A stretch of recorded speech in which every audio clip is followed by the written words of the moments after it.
রাখবেন, আমাদের মা বোনরা যারা আছেন তারা অনেকেই কিন্তু সংসারের ভিতরে সুখ চান, শান্তি চান। মহিলারা নামাজে সালাম ফিরিয়ে একটি ছোট্ট দোয়া 7 বার পড়লে সংসারের সকল প্রয়োজন আল্লাহ পূরণ করে দিবেন।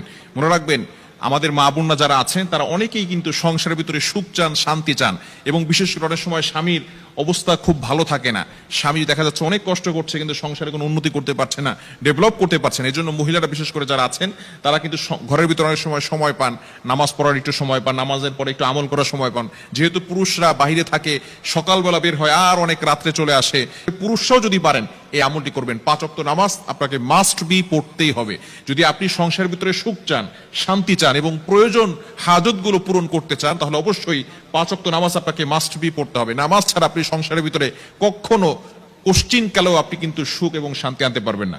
একটু বলেন তো সুখের মালিক কে? হ্যাঁ, সুখের মালিক হচ্ছেন আল্লাহ। তো ওই আল্লাহকে আপনি অখুশি করে কখন আপনার সংসারে সুখ,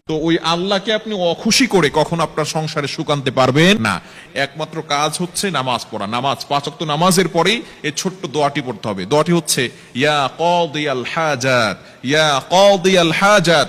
আপনি নামাজের পরে সালাম ফেরানোর পরে আপনি আল্লাহু আকবার পড়বেন একবার, আস্তাগফিরুল্লাহ 3 বার, এরপরে আপনি পড়বেন ইয়া কাদিয়াল হাজাত, ইয়া কাদিয়াল হাজাত, ইয়া কাদিয়াল হাজাত 7 বার পড়বেন।